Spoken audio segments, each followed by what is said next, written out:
Hello dear student, आज हम लोग देखेंगे different types of DNA polymerase in prokaryotic cell. जो प्रोकैरियोटिक सेल होता है उसमें अलग अलग तरह के डीएनए पॉलीमरेज होते हैं, उनके बारे में आज पढ़ेंगे।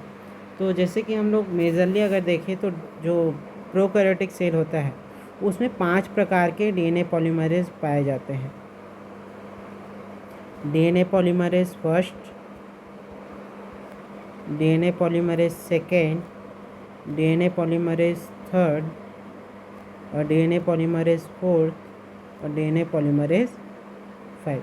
ये 5 प्रकार के जो डीएनए पॉलीमरेज है वो आपको प्रोकैरियोटिक सेल में देखने को मिलेंगे। लेकिन इनमें से ये जो 2 डीएनए पॉलीमरेज है 4 और 5, इनका यूज़ केवल एसओएस रिपेयर में यूज़ होता है। ठीक है, इनका यूज़ कहाँ पे है? केवल एसओएस रिपेयर में इनका यूज़ होता है, तो इसलिए इनके बारे में ज़्यादा नहीं क्वेश्चन आता।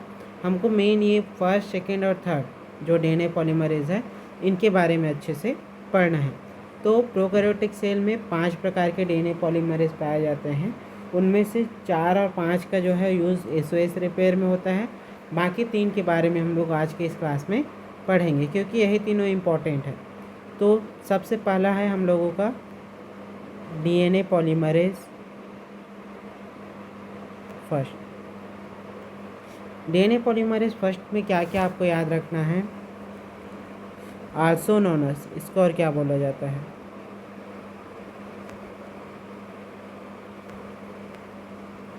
इसको और बोला जाता है कोरेनबर्ग एंजाइम।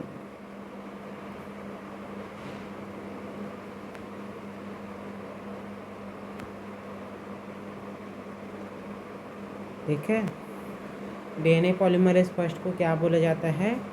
कोरेनबर्ग एंजाइम कहा जाता है। इसको किसने आइसोलेट किया था? तो आइसोलेटेड फ्रॉम ई कोलाई।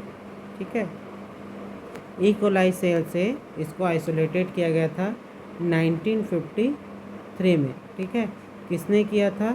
तो फिर आर्थर कोरेनबर्ग, एक साइंटिस्ट है, आर्थर कोरेनबर्ग। आर्थर कोरेनबर्ग ने क्या किया था? 1953 में इसको क्या किया था? आइसोलेट किया था। ठीक है, इसीलिए इनको 1957 में, ठीक है, नोबेल प्राइज़ मिला। सॉरी, 1959 में इनको नोबेल प्राइज़, ठीक है, इन्होंने 1957 में इस एंजाइम का यूज़ किया था इन विट्रो डीएनए रेप्लिकेशन के लिए। इन विट्रो डीएनए रेप्लिकेशन के लिए डीएनए पॉलीमरेज फर्स्ट का यूज़ किया था। ठीक है, और इन्होंने इसमें नीक ट्रांसलेशन,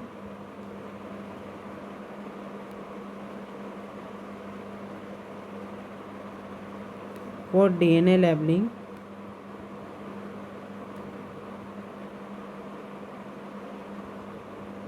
लिंक के लिए इन्होंने क्या किया था? इन विट्रो डीएनए रेप्लिकेशन किया था। तो 1957 में इन्होंने क्या किया था? इन विट्रो डीएनए रेप्लिकेशन किया था। इसी के लिए इनको 1959 में क्या किया था? नोबेल प्राइज़ मिला था। तो ये हो गया इसके डिस्कवरी के बारे में। डीएनए पॉलीमरेज फर्स्ट को कोरेनबर्ग एंजाइम भी कहा जाता है। कहाँ से आइसोलेट किया गया था? तो ई कोलाई से आइसोलेट किया गया था। कब? 1953 में। किसने किया था? आर्थर कोरेनबर्ग ने।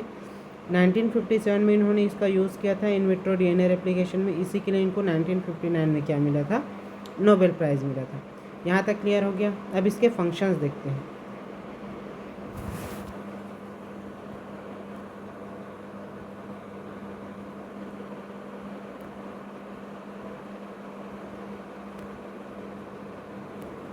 ठीक है, इस जो डीएनए पॉलीमरेज है इसका फंक्शन देखते हैं। तो सबसे पहला फंक्शन है इसका 5 प्राइम से 3 प्राइम डीएनए पॉलीमरेज एक्टिविटी। ठीक है, 5 प्राइम से 3 प्राइम क्या करेगा? डीएनए का सिंथेसिस करता है, तो इसी को पॉलीमरेज एक्टिविटी कहते हैं। ये काम करता है। ठीक है, मतलब क्या बोल सकते हैं, सिंथेसिस ऑफ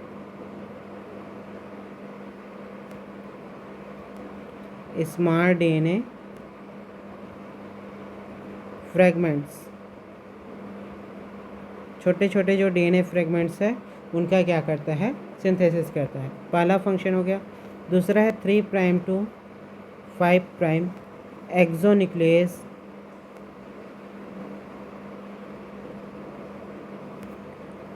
एक्टिविटी। ठीक है, 3 प्राइम से 5 प्राइम क्या करता है, एक्सोन्यूक्लियेट एक्टिविटी करता है।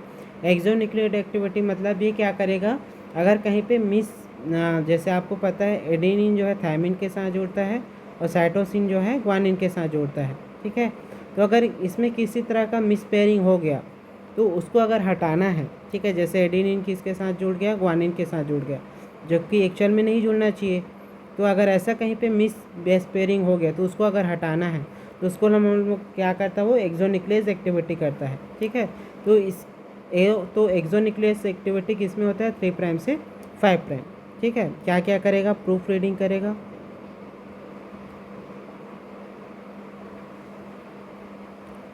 एंड एडिटिंग एक्टिविटी, उसको पढ़ेगा और उसके बाद एडिटिंग करेगा। ये हो गया 3 प्राइम से 5 प्राइम एक्सोन्यूक्लियस एक्टिविटी। ये साथ ही साथ 5 प्राइम से 3 प्राइम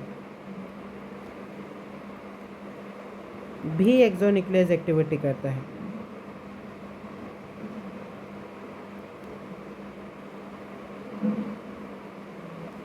ठीक है, 5 प्राइम से 3 प्राइम भी ये क्या करता है, एक्सोन्यूक्लियस एक्टिविटी करता है। ठीक है, इसमें ये क्या करता है, रिमूव करता है आरएनए प्राइमर्स को। आपको याद होगा, रिमूव आरएनए प्राइमर्स,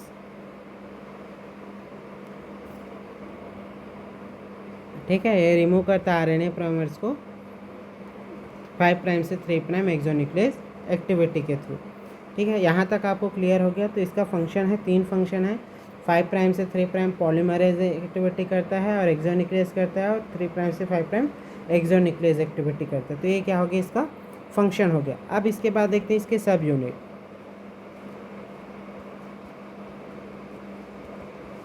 ठीक है, तो इसके 2 सब यूनिट है।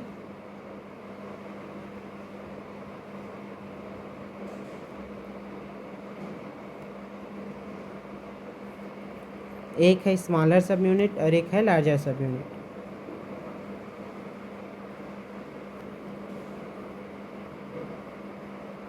और एक है स्मॉलर सब यूनिट। जो लार्जर सब यूनिट है वो 68 किलो डाल्टन का होता है, और जो स्मॉलर सब यूनिट है वो 35 किलो डाल्टन का होता है। ठीक है, इसका क्या है, साइज है। जो लार्जर सब यूनिट है उसको हम लोग किल्नो फ्रेगमेंट भी बोलते हैं।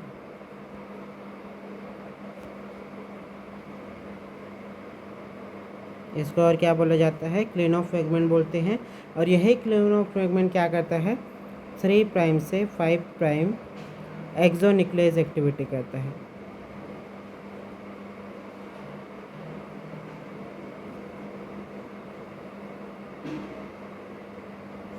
ठीक है, और 5 प्राइम से 3 प्राइम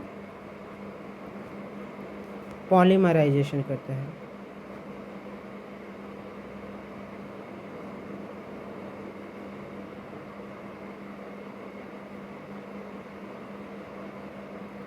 ठीक है, जो स्मॉलर सब यूनिट है वो क्या करता है, केवल 5 प्राइम से 3 प्राइम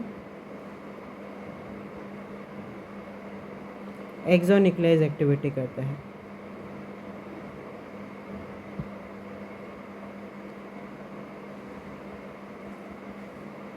ठीक है, ये हो गया हम लोगों का क्या, डीएनए पॉलीमरेज फर्स्ट के बारे में। इसमें आपको क्या क्या याद रखना है, एक बार फिर से देख लेते हैं क्या क्या आपको याद रखना है।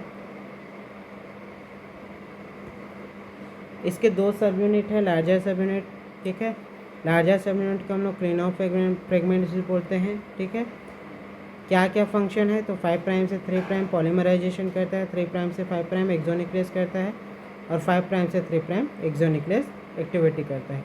तो ये इसके फंक्शन याद रखना है, किसने इसको डिस्कवर किया था, इसको कोरेनबर्ग एंजाइम कहते हैं, ये सब। तो ये हो गया हम लोगों का क्या, डीएनए पॉलीमरेज फर्स्ट। आप देखेंगे नेक्स्ट डीएनए पॉलीमरेज सेकेंड।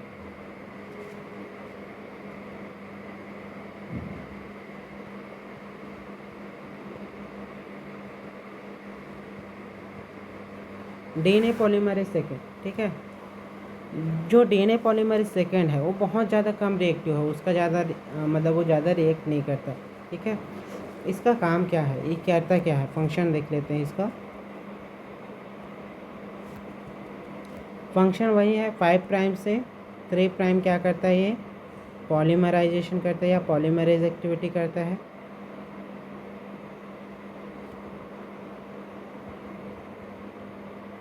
साथ ही साथ ये और क्या करता है, 3 प्राइम से 5 प्राइम एक्सोन्यूक्लियस एक्टिविटी करता है।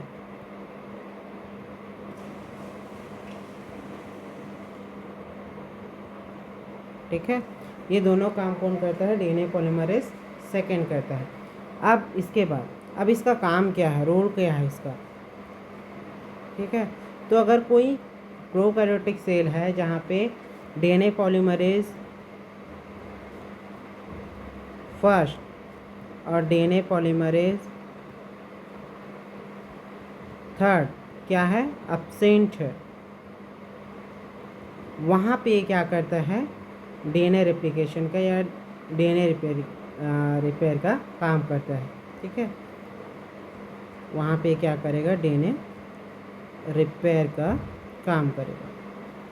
ये हो गया हम लोगों का क्या, डीएनए पॉलीमरेज सेकेंड के बारे में। नेक्स्ट है थर्ड, जिसके बारे में बहुत आपको अच्छे से याद रखना है, डीएनए पॉलीमरेज थर्ड, ठीक है। जो डीएनए पॉलीमरेज थर्ड है, आपको याद होगा डीएनए रेप्लिकेशन का, ठीक है। तो डीएनए पॉलीमरेज थर्ड ही क्या करता था, मोस्ट ऑफ डीएनए का सिंथेसिस करता था, इसीलिए इसको क्या बोलते हैं, रियल रेप्लिकेज एंजाइम बोलते हैं।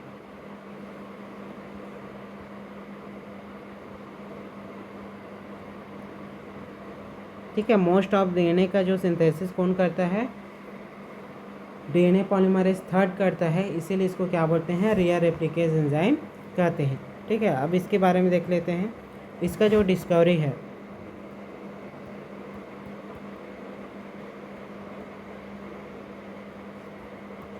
किसने किया था, तो थॉमस कोरेनबर्ग ने किया था।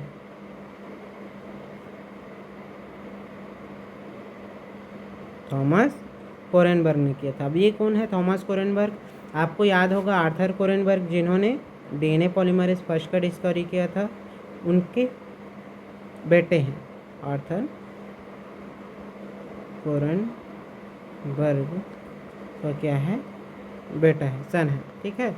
तो ये हो गया हम लोगों क्या, कब किया था इन्होंने, 1970 में किया था। और इनके साथ एक और वैज्ञानिक थे, इसको यहाँ लिख देता हूँ,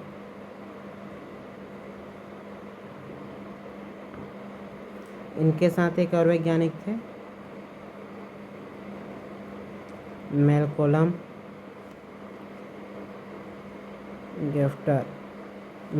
गेफ्टर।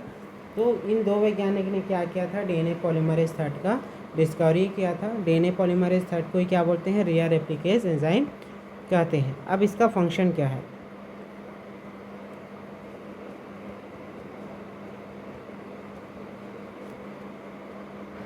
ठीक है। इसका फंक्शन क्या है, डीएनए रेप्लिकेशन का मेन मतलब डीएनए का जो रेप्लिकेशन होता है, या बोलना चाहिए बड़े जो सेगमेंट का जो डीएनए रेप्लिकेशन करता है, मोस्ट ऑफ डीएनए का वो यही करता है। तो मेन डीएनए रेप्लिकेशन का क्या करता है, डीएनए रेप्लिकेशन करता है। इसके साथ साथ ही 5 प्राइम से 3 प्राइम पॉलीमरेज एक्टिविटी करता है,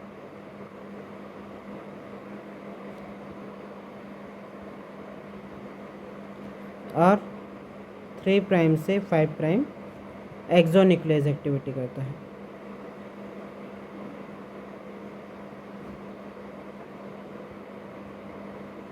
ये दोनों काम कौन करता है, डीएनए पॉलीमरेज थर्ड करता है, ठीक है। इसका जो मॉलिक्यूलर वेट है वो ज़्यादा होता है किससे, डीएनए पॉलीमरेज सेकेंड और DNA polymer first. Molecular weight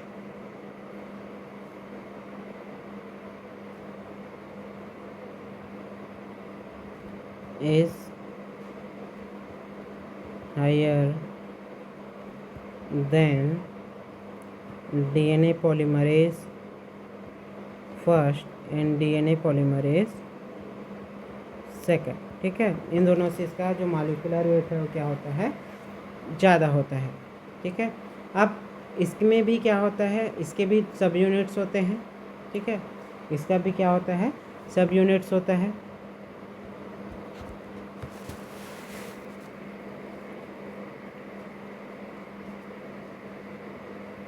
इसके भी दो सब यूनिट होते हैं। एक होता है